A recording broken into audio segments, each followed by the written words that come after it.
Ouman Rosh Hashanah, quel est ton prénom? Meir. On s'est rencontrés avant la fête. La fête est terminée maintenant. C'est la première fois que tu viens ici à Ouman. Peux-tu nous expliquer le but de ce voyage et tes impressions une fois la fête est terminée? Alors au départ, moi ce voyage c'était pour rencontrer mes frères à nouveau.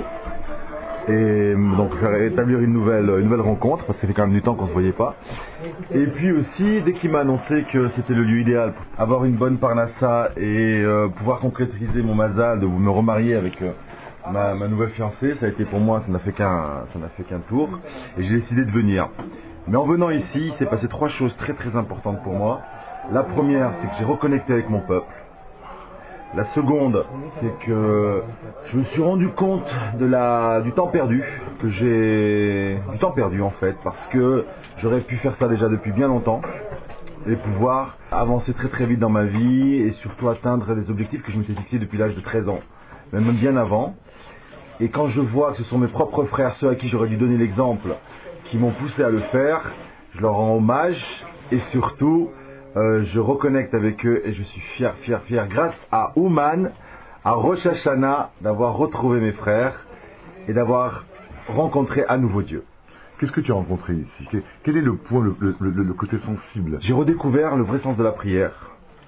Pour moi, j'avais toujours l'intuition que la prière, ce n'était pas quelque chose de séparé des uns des autres, ce n'était pas être dans son coin, ce n'était pas prier à la va-vite, ce n'était pas ne pas montrer ses émotions, ce n'était pas essayer de faire une sorte de... Je vais utiliser un terme, je ne sais pas si c'est un terme qu'on n'utilise pas tellement chez nous, mais une sorte de communion, hein, d'osmose, voilà. D'harmonie, une sorte de synergie interdépendante, enfin, on peut y aller dans tous les sens. Et j'ai vraiment compris que la prière c'est le médicament universel. Tu as, comme tout le monde, passé des Rosh Hashanah ailleurs, bien sûr. Hein. Tu viens d'où? Je viens de Lyon. J'ai vécu plusieurs années au Canada. Et j'ai passé d'excellents Rosh Hashanah en famille. D'autres Rosh Hashanah moins intéressants, mais il y avait toujours la foi. On va dire des Rosh Hashanah de survie. Et là, j'ai appris ce que c'est qu'un Rosh Hashanah très vivant. Qu'est-ce qui a changé ou qu'est-ce qui est en train de changer en toi? Ou qu'est-ce qui a été éveillé? Lorsque j'étais au Canada, j'ai fait Arachim. Nous rappelons que Arachim est un séminaire donc pour rapprocher les personnes plus ou moins éloignées de la Torah. Donc j'ai fait Arachim et effectivement Arachim était une sorte d'électrochoc qui tout d'un coup nous donner une prise de conscience sur le fait de revenir à notre héritage, revenir à notre conscience en tant que juif et à notre responsabilité. Mais c'est vrai que ça ne durait qu'un certain temps et c'est vrai que ça a laissé certains bons points, certains bons aspects, mais ça ne me permettait pas réellement d'avancer. J'ai avancé sur la longueur de temps. Là je viens de comprendre une chose, avec la douceur, avec la tolérance qui existe à Ouman et cette ouverture tout en étant très carré au niveau de la loi. Je comprends que je peux être juif à mon rythme. Bien sûr qu'il faut que j'accélère les choses, mais que je peux être juif à mon rythme. Et surtout que je fais partie d'un peuple, que quel que soit mon niveau, quel que soit le retard que j'ai pris sur les autres, je fais partie de ce peuple et que ce peuple me soutient et qu'il y a une telle énergie et que je dois moi aussi me donner ma part et arriver à produire cette énergie pour les autres.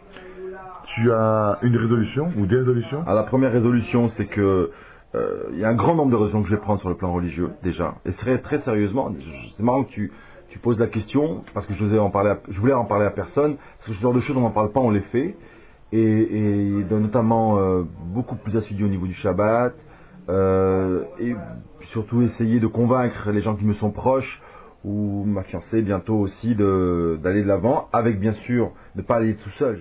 Il y a des gens qui m'ont conseillé de certains livres, certaines lectures, et pourtant j'ai beaucoup lu auparavant, mais certains livres et certaines lectures qui vont être un très grand soutien pour pouvoir avancer dans le chemin qui je pense va me donner le plus de satisfaction dans ma vie.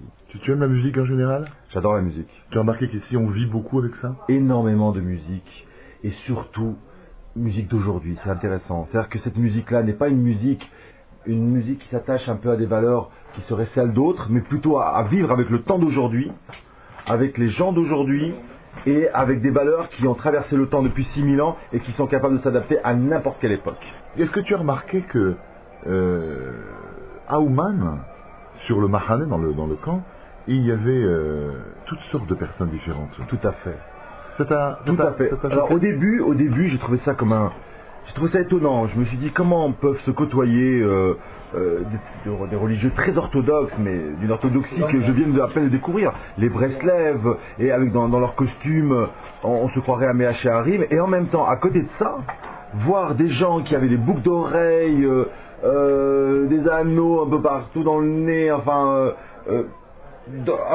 débraillés, etc., et qui vivaient totalement côte à côte et dans une telle harmonie, il y a une telle fraternité réelle, et il n'y a pas dans le regard de l'autre aucun jugement, aucun préjugé. Il y a tout simplement des juifs qui sont en devenir, d'autres qui le sont devenus, et qui essaient d'aller sur le même chemin. Tu avais jamais vu ce genre de choses? Jamais de ma vie, c'est la première fois. C'est la première fois, honnêtement.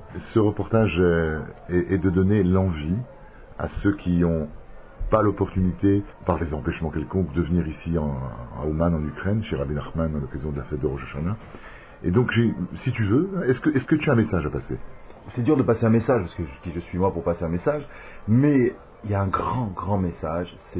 Il y a une sorte de parallèle entre ce voyage que j'ai fait pour retrouver mes frères, et ce parallèle où j'ai retrouvé la grande fraternité de mon peuple. Il y a une vraie connexion. Dans un premier temps, il y a eu un choc au départ. Il y a eu aussi un choc avec mes propres frères, parce que le voyage, on va dire, il y a un effort à fournir pour y arriver. Mais une fois que cela est établi, avec toute cette, il y a quelque chose qui se passe ici. Il y a une sorte d'énergie, il y a une sorte d'aura, si je puis me permettre de dire ça, une sorte d'aura qui nous baigne tous et qui nous tend vers qui nous tend à donner le meilleur de nous-mêmes à chacun. Et c'est ce qui est arrivé avec mes propres frères, et ce qui est arrivé avec ce que je vois par exemple autour de moi, où tout le monde d'abord se salue, tout le monde a dans le regard, parce que je crois que c'est important le regard de l'autre, tout le monde a dans le regard l'acceptation de l'autre, et surtout l'encouragement à être peut-être meilleur lui-même. Et ça c'est intéressant. Et tu penses un jour revenir à Ouman? L'année prochaine. Wow. Ah, c'est sérieux. Hein. Et je m'engage du blé Neder, et je m'engage très peu à la légère, hein, parce que je sais que c'est une promesse que je fais devant Hachem. Merci pour cet entretien. Beatzlacha Rabba, beaucoup de chance, beaucoup de réussite. Merci beaucoup. Et beaucoup de simcha, beaucoup de joie. Merci beaucoup. Et je voulais aussi rajouter une chose, que j'ai fait la rencontre d'un individu qui m'a, en très peu de temps, m'a fait beaucoup de bien. Et je voulais la remercier, et qui m'a donné de précieux conseils, et je lui souhaite le meilleur dans sa vie, parce que je crois qu'il fait que du bien autour de lui. Shalom, shalom tova. Shalom, shalom tova.